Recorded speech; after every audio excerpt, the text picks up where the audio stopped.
One of my very best friends is joining me on the podcast today to talk about her 2 successful VBACs.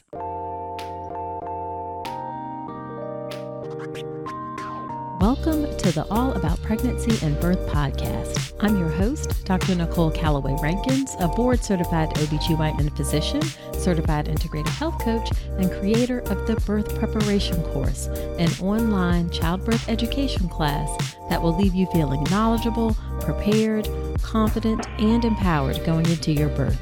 Quick note, this podcast is for educational purposes only, and it's not a substitute for medical advice. See the full disclaimer at ncrcoaching.com/disclaimer. Welcome to another episode of the podcast. I am so glad you are here. Today, I have one of my best friends on, Kimberly Gatling. Kim and I grew up together. We have known each other almost literally our entire lives. Our mothers met when we were babies. So we grew up together in the same neighborhood, went to the same elementary school, middle school, high school, and have remained friends ever since. And I asked Kim to come on to talk about her experience with having not just one, but 2 successful VBACs, and VBAC is vaginal birth after cesarean. Now, Kim is a wife, a mom, of course, to 3 boys. They are 7, 8, and 15, and she's an intellectual property attorney at Fox Rothschild in Greensboro, North Carolina. Now, in addition to practicing law, Kim is very civically engaged in her community. I'm so proud of all the work that she does. She serves on numerous nonprofit boards, including the United Way of Greater Greensboro and the Cone Health Foundation. Now, Kim does not have a lot of spare time, but when she does have some time to herself, she enjoys sleeping, of course, and also swimming. She's actually active in getting African-American families involved in swimming. I'm going off on a little bit of a tangent here, but there's a history of African-American kids not learning how to swim at the same rates as other racial and ethnic groups. And there's a long history behind that. It dates back to segregation in the civil rights era when Black families didn't have access to the public pools in order to learn how to swim. And that's kind of filtered down through the generations. But anyway, she and her family are very active swimmers, and her son is a competitive swimmer. Well, as I said, I invited Kim on today to talk about vaginal birth after cesarean, and I'm not going to go into all of the risks and benefits of VBAC, but I do want to say that VBAC, or vaginal birth after cesarean, is safe for the vast majority of women who have had 1 or even 2 prior low transverse cesarean sections. And low transverse refers to the scar on the uterus, the incision that was made on the uterus. And for women that have had 1 or 2 prior C-sections, low transverse C-sections, it is safe for you to attempt a VBAC. And an attempt at a VBAC, we actually talk about that as a TOLAC, trial of labor after cesarean, a TOLAC. And if you're successful with your TOLAC, then that's a VBAC, a vaginal birth after cesarean. Now, a lot of doctors do feel uncomfortable, I'll say, with 2 prior low transverse cesarean sections and TOLAC. However, ACOG does support it. And ACOG is the American College of Obstetricians and Gynecologists. They set standards of care based on evidence, and ACOG does say it's safe if you've had 2 prior C-sections to attempt TOLAC, but I'll be honest, there are some doctors who are not as comfortable with that. So I am a strong supporter of all women who are appropriate candidates to attempt a VBAC or have a TOLAC. They should be able to. And part of my support in that is having women come on and share their birth stories of successful VBACs. So that's why I asked Kim to come on today. Now, before we get into Kim's story, I do want to mention really quickly that there is a bonus lesson on a VBAC in the birth preparation course. The birth preparation course is my signature online childbirth education class. Something, of course, I'm super proud of it. It's 8 hours of content, covers everything from getting in the right mindset for your birth to labor and delivery to possible things that may happen to the postpartum period. It's an outstanding childbirth education course online, along with some support through a Facebook group where I'm there. I have a doula who runs the group. And one of the bonus lessons in the birth preparation course is VBAC. And I talk about the risk, the benefits in detail, some factors that are associated with successful VBAC, as well as some factors that decrease your chances of success.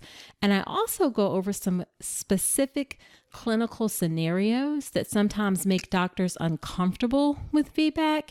And I talk about what the recommendations are for management based on evidence. So I encourage you to enroll in the birth preparation course in general because it's amazing childbirth education.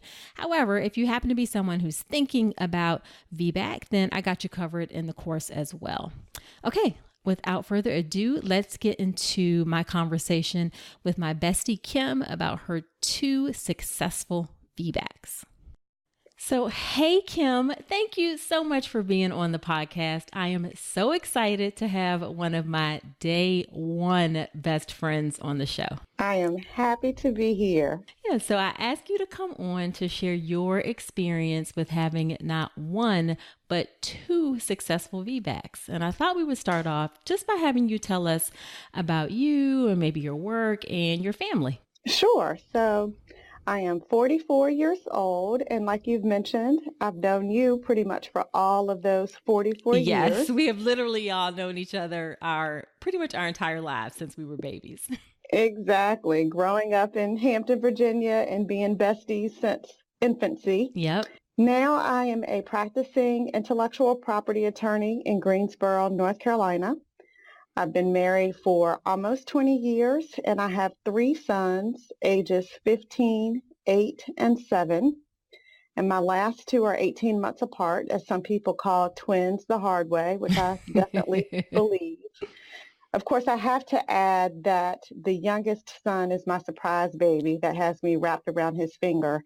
And even though we won't be talking about infertility today, you know, Dr. Rankins, that he's my surprise baby because my first 2 kids were conceived with infertility treatments, and I had been told I could not get pregnant on my own. And then voila, the baby boy was conceived with no drugs or treatment, even while I was still exclusively breastfeeding my second child. So he broke all the odds, and he was my sweet surprise. Okay, see, I almost feel like I'm going to have you come back on the show to tell your infertility story.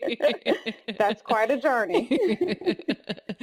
And I will also give a shout out to my bestie. She's also very active in the community. I'm just really proud of her and super, happy to be one of her best friends and watching all the wonderful things that she does to help folks in the Greensboro community and beyond. Thank you. Yeah. So you had a C-section for your first baby because LA was breech. And y'all forgive me if I throw in the kids' names. I'm just so used to we're so used to talking to each other. But her first baby was breech. So walk us through when you were pregnant with the second. What was your thought process about having a repeat C-section versus a VBAC? Tell us all about that. Sure. So with the first one, he had been breech, actually frank breech, with his bottom down and his feet in his face the entire pregnancy. And he never moved. So I knew we were going to have a scheduled C-section with him. And when I got pregnant with the second one, I asked my doctor if she would be supportive of me trying a VBAC if the baby's head was down. And she was always very supportive of it, never discouraged it in the least bit. So that was just our plan from day one, that if the baby was positioned correctly, that we would try to do a VBAC. Okay, so you really felt like that was what you wanted to do from the get-go. It wasn't really like much of a, do I want to do this? Do I not want to do this? You were pretty clear that you wanted to go for a VBAC. I was, and my C-section was very seamless. I had a very easy recovery, apart from the fact that it's major surgery. But I knew that having a VBAC, the recovery time would be less and that it would be easier. And of course, by the time I had my second child, I still needed to be parenting the first one. So I thought if the VBAC will make it easier for me to bounce back and get into the swing of things, then I definitely want to try that. That makes a lot of sense. Yeah, you're thinking about the whole like big picture and not just like for this pregnancy, but taking care of another kid and all that stuff kind of went into your thought process. Right. Yeah. So, what do you recall your doctor telling you about? I know it's been a little bit, but what do you recall her telling you about risk and benefits, or what was she telling you about VBAC versus a repeat cesarean? It was 9 years ago now, which is hard to believe when I was pregnant with the second child. And so I only remember that she was fully supportive. I'm sure she reminded me of all the risks of a VBAC, what I call the medical legalese. And I'm sure that she did that. But I think based on my medical history and what she was seeing, there wasn't anything that gave her any pause with me trying to have a VBAC. So I only remember that she was 100% down for it, didn't question me at all about the choice. I will say I remember that I asked her about it. I don't recall that it was specifically volunteered to me for me to consider that when I got pregnant with the second one, I said, I'd like to try a VBAC if you're okay with it. And then she said, absolutely. Got it. Got it. Well, that's good to know that she was really supportive because unfortunately, some women find themselves in circumstances where their doctor is not entirely supportive of them having a VBAC. So that's great that you had the support there from your doctor.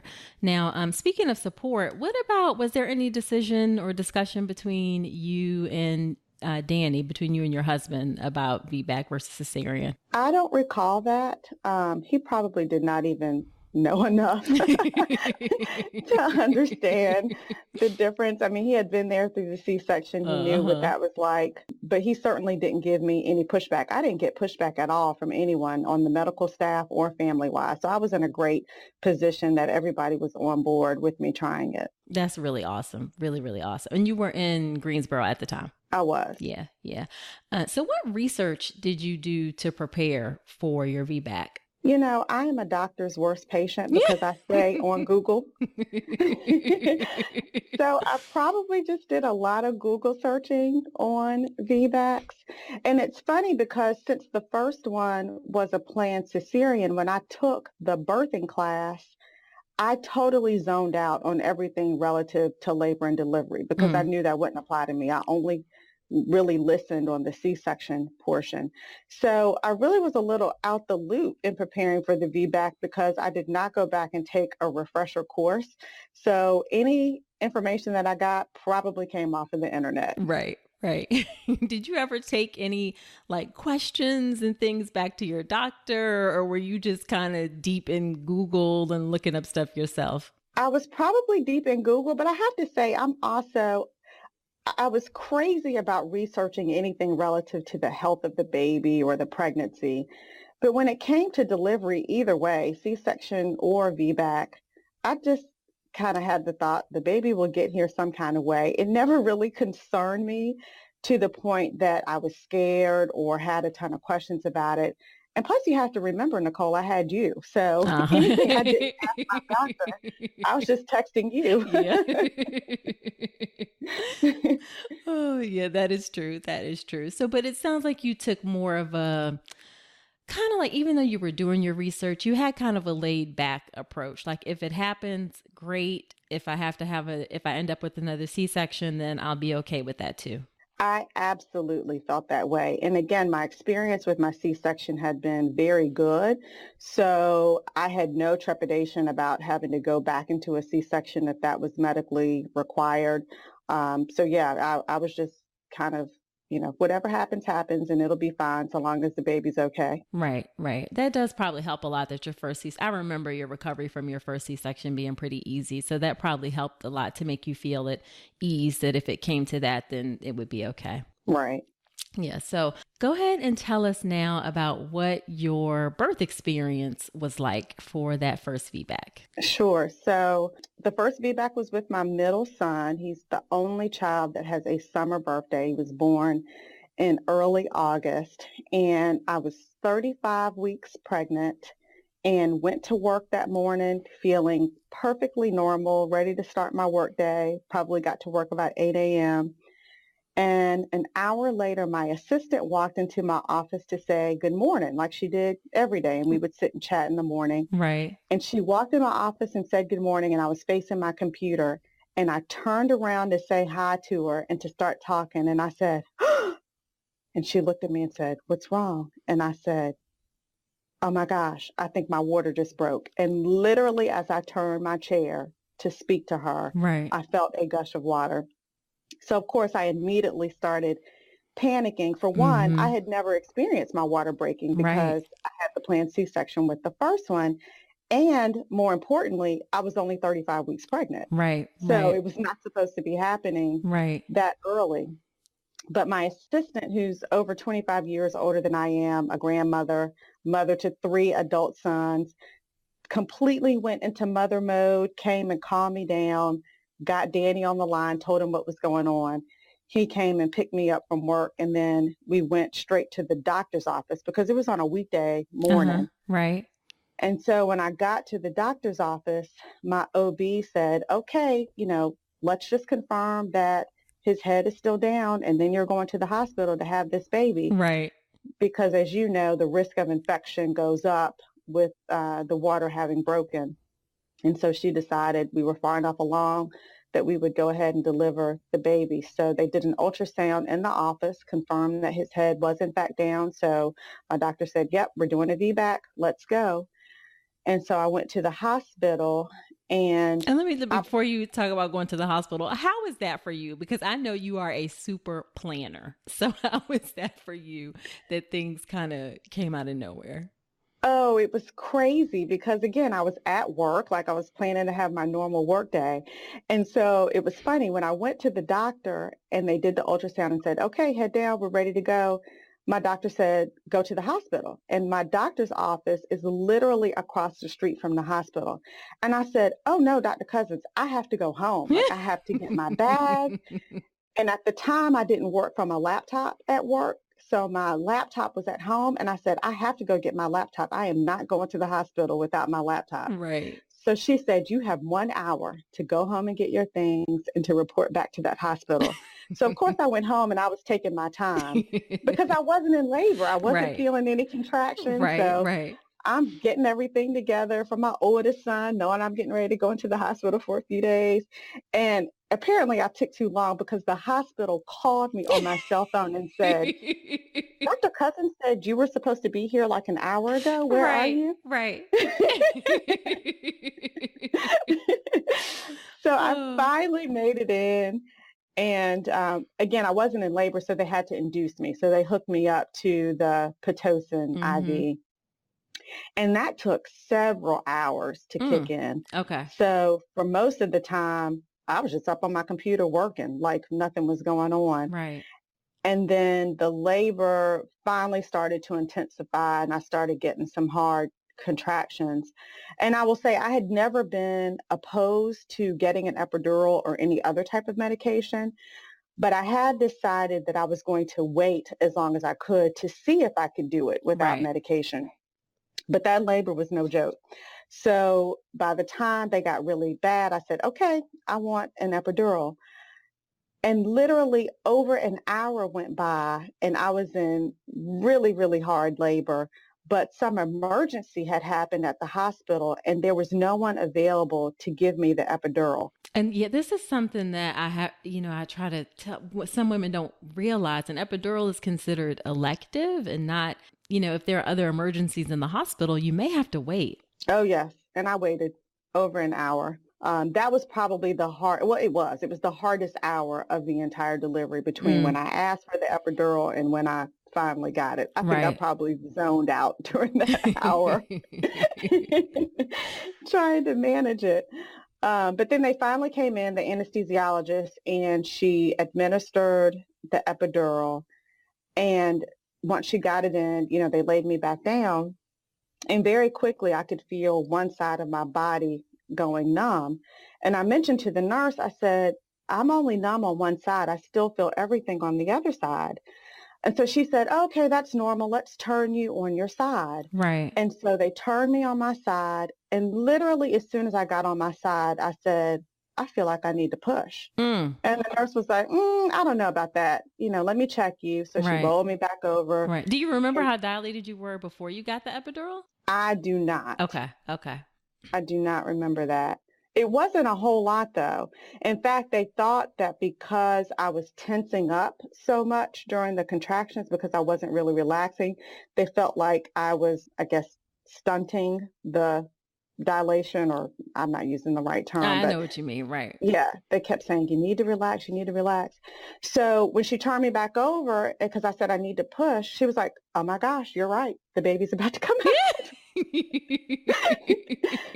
And so she immediately called in my OB as well as the neonatologist, which I later understood was normal practice. I guess if the baby's a certain number of weeks premature, that Uh-huh. they have the neonatologist in the delivery room. And 2 pushes, less than 5 minutes, and he was out. Oh, nice. Nice. So you did not have a long time to push at all. No, I think the epidural was in less than 10 minutes. And my husband kind of cracked a joke. He was like, do we still have to pay for this? Yeah, I was going to say, that doesn't even really give it time to kick in. Do you feel like you felt things, or were you just kind of in the zone? I was in the zone. I mean, it was definitely better than that hour when I didn't have any medication. But yeah, it was literally like 10 minutes after the anesthesiologist had left and it was ready to go. Okay, yeah, that probably didn't have much time to kick in at all. And then it sounds like it was one-sided on top of that. Yes. Yeah. So, how do you feel like the hospital staff was supportive of you during a VBAC? I'm not sure if the hospital staff even knew that it was a VBAC. I mean, maybe they did if they had looked at my file, but Yeah, I they don't should recall that have. we talked about it at all. The nurse that I had from the afternoon into the evening, who had been there during that really tough hour that I had, was super nice.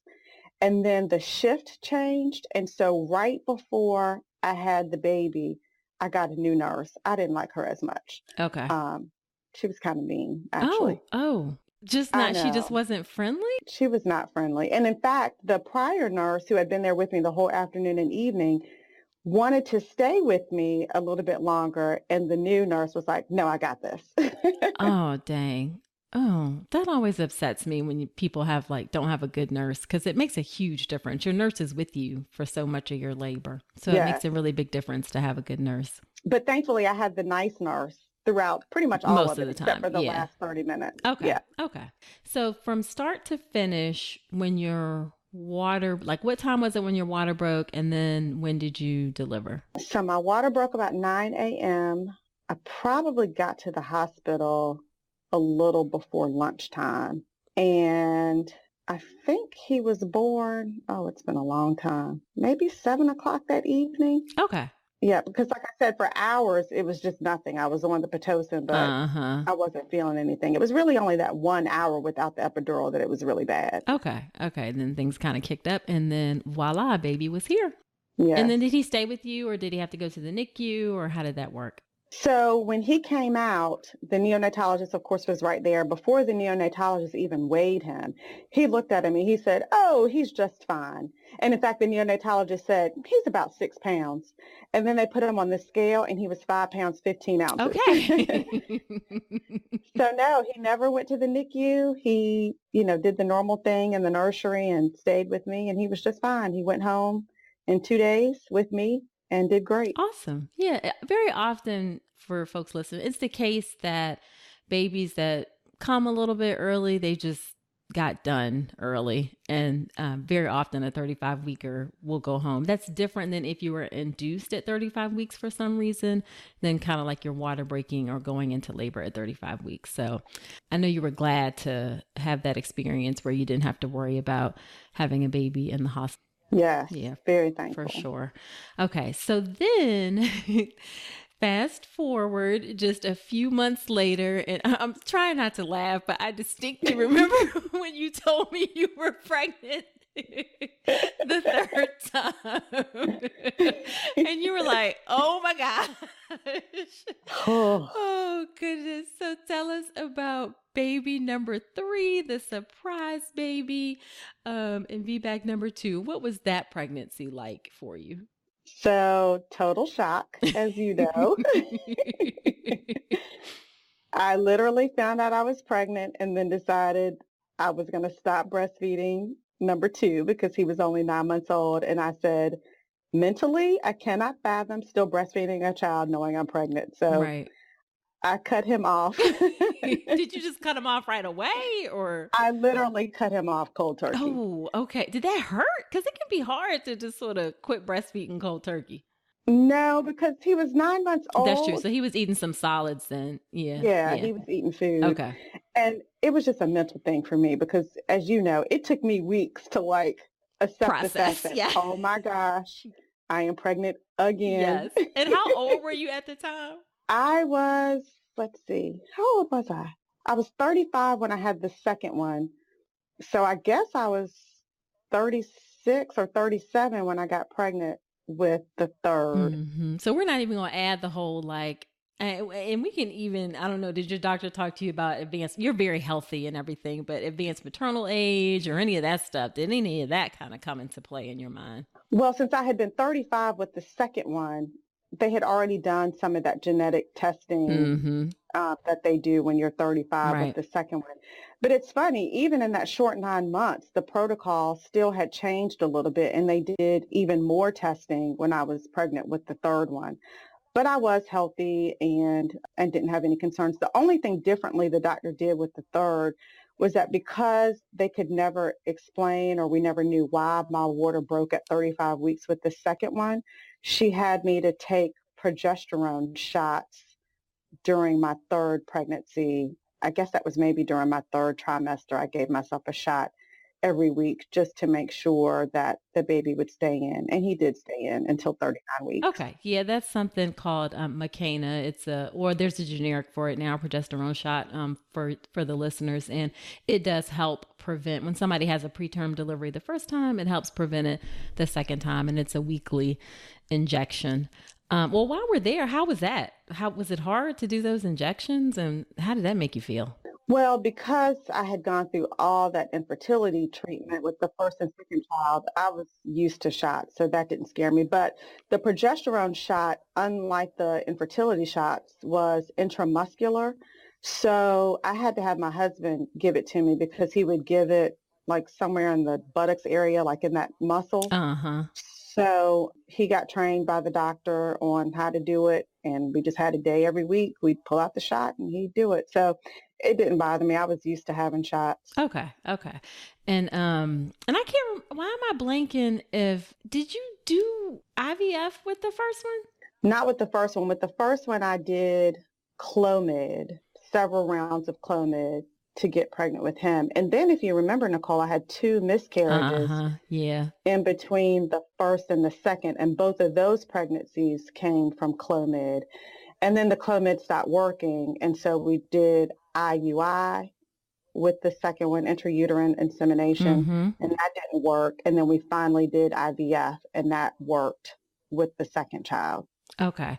So y'all, I mean, you can see like Kim is just offering a wealth of experiences about the journeys that we go through with pregnancy and birth. So these things are just not uncommon. You are not alone if you're experiencing infertility or if you're experiencing miscarriage. It's way more common than we realize or that we talk about. Yeah. Right. Yeah. So, okay. So that pregnancy was good with baby number 3. You feel like you kind of sailed through that. And you had the same doctor for all 3. I did. Okay. All right. And so describe what your labor was like for the third one. So the third one was interesting because the last doctor appointment I had before he was born, I was approaching 39 weeks. And it was funny. My husband, first pregnancy, came to every single doctor appointment. Second pregnancy came to some. Third pregnancy probably came to like the first appointment, and for whatever reason came to this last appointment that I did not know would be my last with the third. Right. And I was dilated 4 centimeters.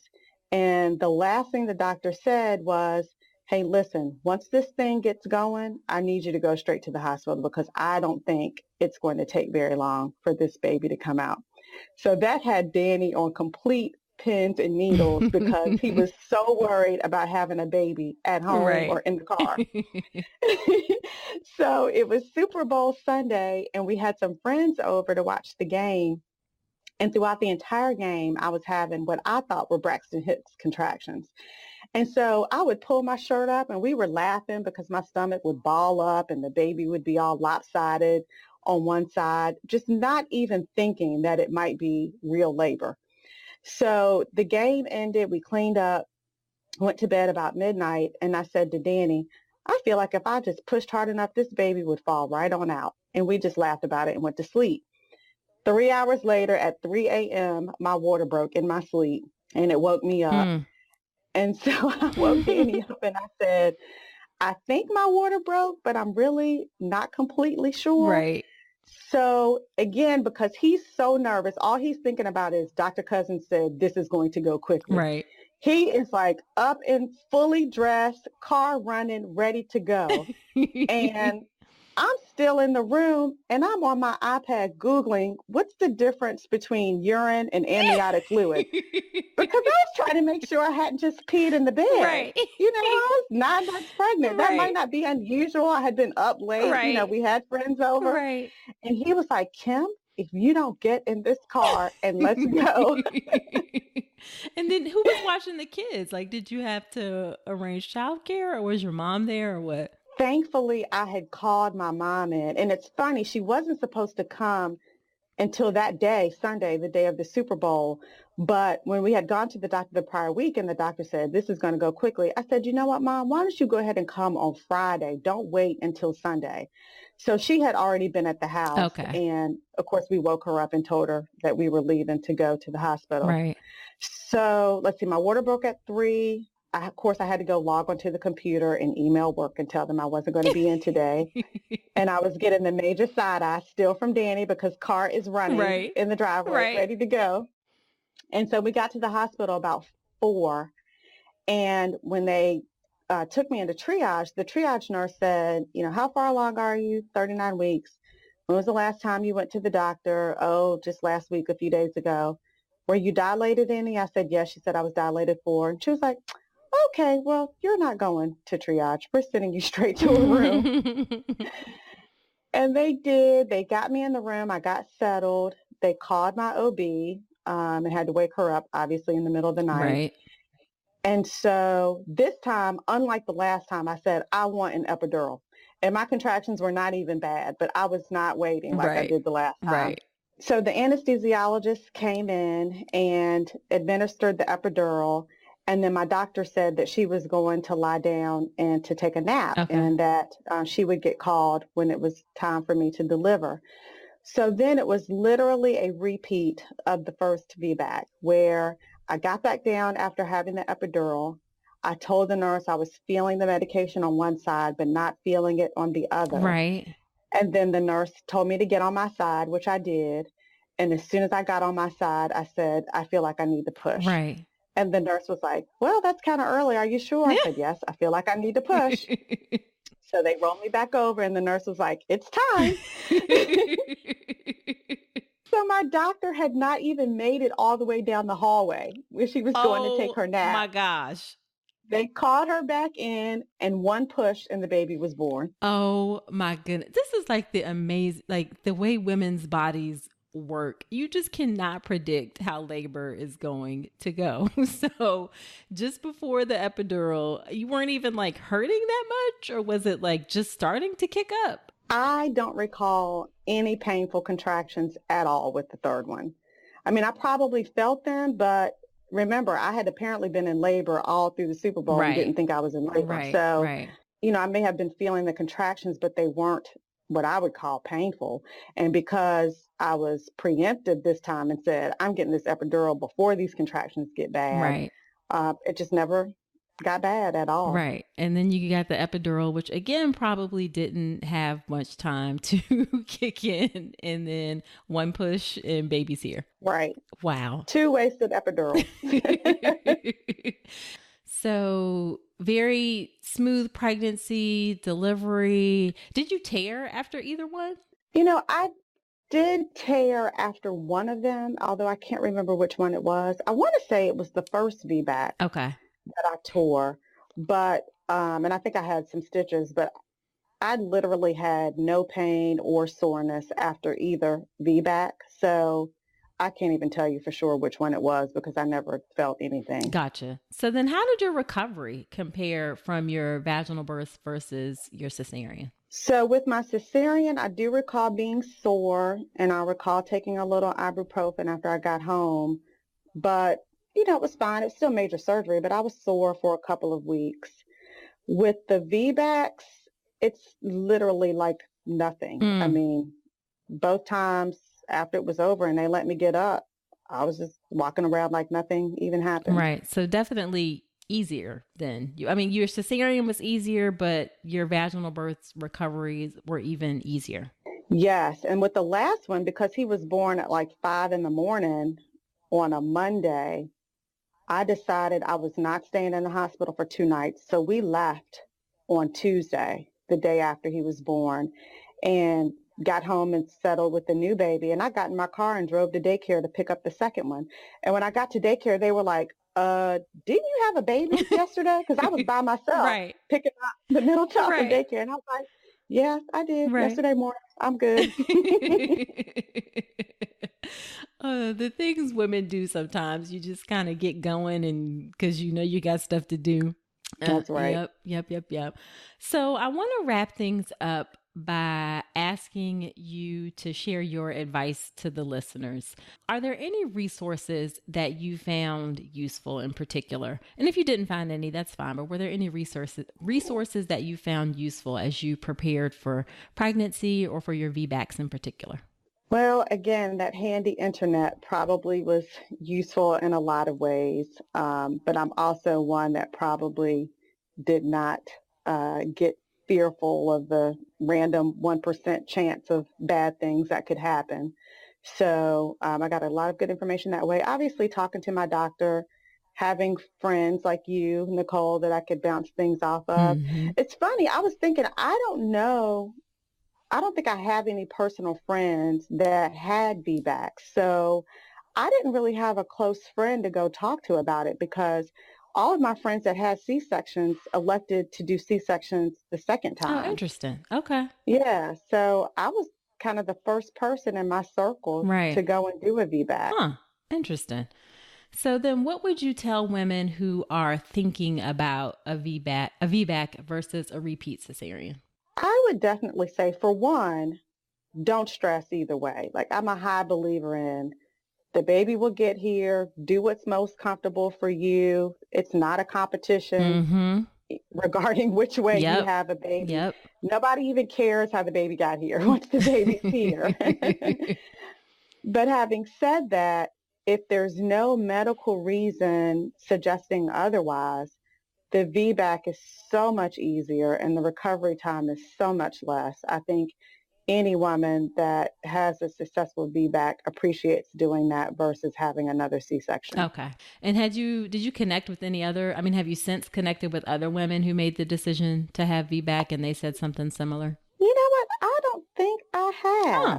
Maybe people will connect with me as a part of this podcast. Yeah. And I can pass on some wisdom. Now, remember, too, I was so advanced in age when I had my younger two. Right. That most of my friends were already done with kids. Gotcha. Yeah. Like all my friends mostly have kids that are around the age of my oldest. Right. And then I brought up the backside with my younger two. Yeah. Y'all, it's a group of us, y'all. It's 5 of us. Wait, am I counting right? That's 5. Yep, yeah. 5 of us. And we have kids ranging in age from 20 something all the way down to what?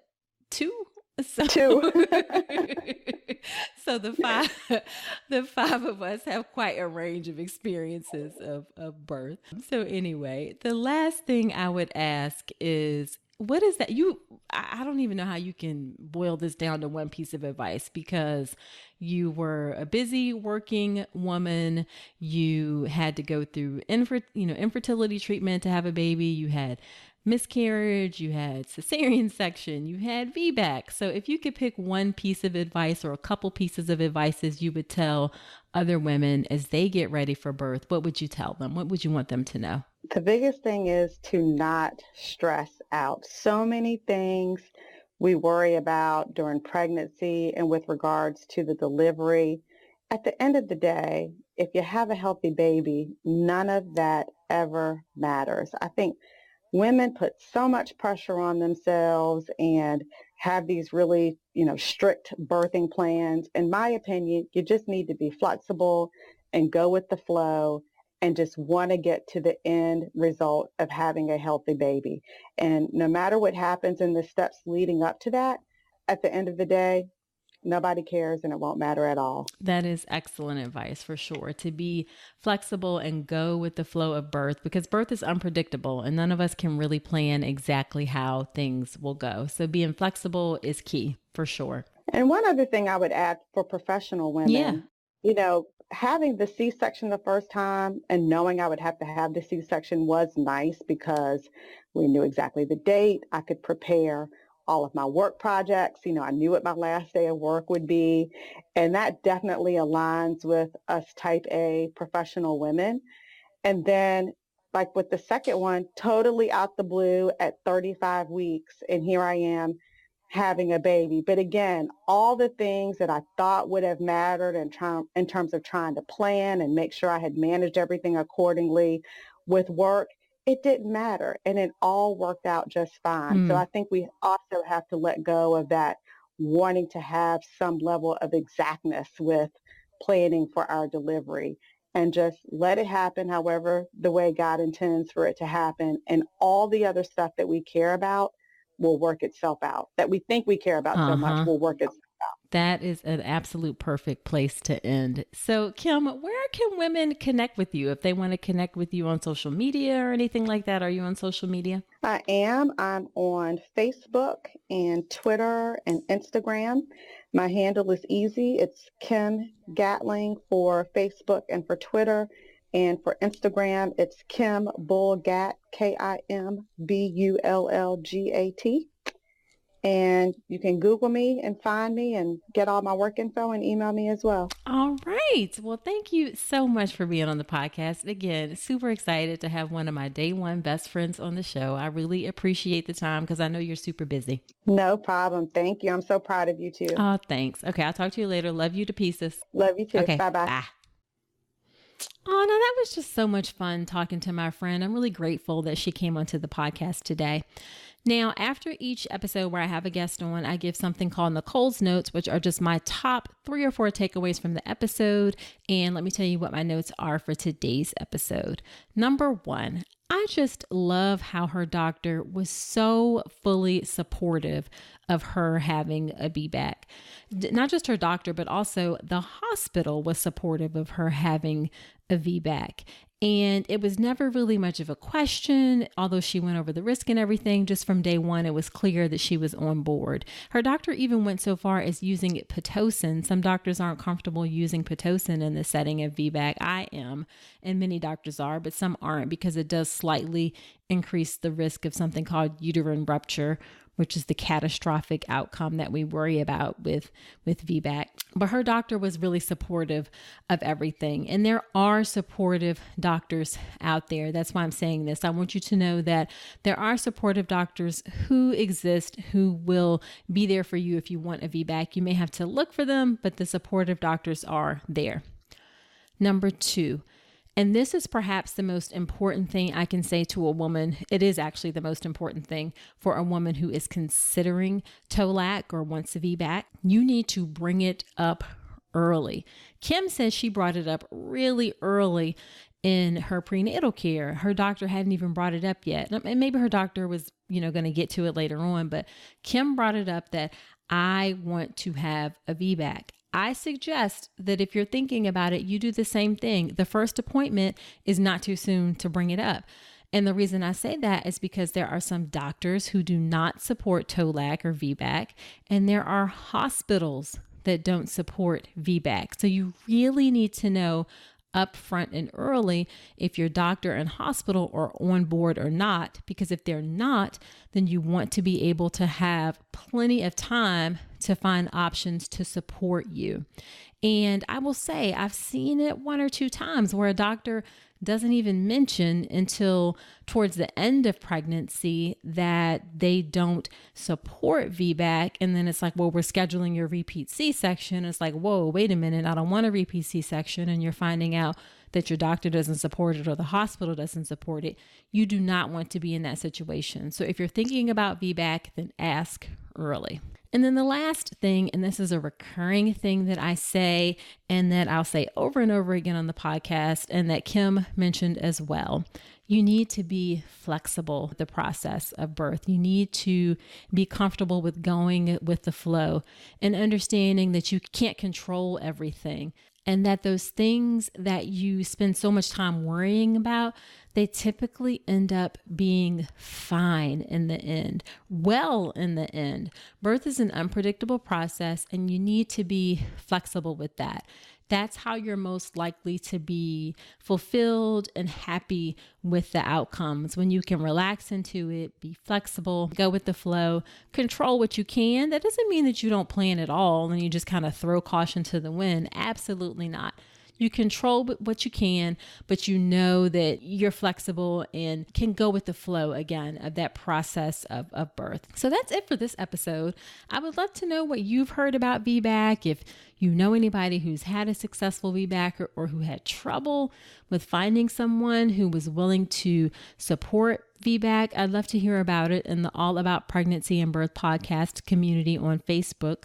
This is a closed group on Facebook. If you're not already a member, the link to join is in the show notes, or you can search All About Pregnancy and Birth podcast community on Facebook. Also, be sure to subscribe to the podcast in iTunes or wherever you listen to podcasts. And if you feel so inclined, I'd really appreciate you leaving an honest review in iTunes. It helps other women find the show. And I also give shout outs from time to time on the podcast from those reviews. Now, next week on the podcast, I am taking a dip into the woo-woo.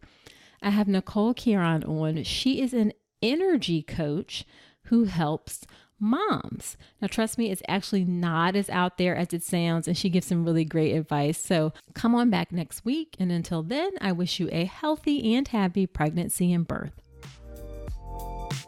Today's episode is brought to you by Women's Wellness Coaching by Dr. Nicole Calloway Rankins. Head to ncrcoaching.com to check out my free 1-hour mini course on how to make your birth plan, as well as my comprehensive online childbirth education class, the Birth Preparation Course. With over 8 hours of content and a private course community, the Birth Preparation Course will leave you knowledgeable, prepared, confident, and empowered going into your birth. Head to ncrcoaching.com to learn more.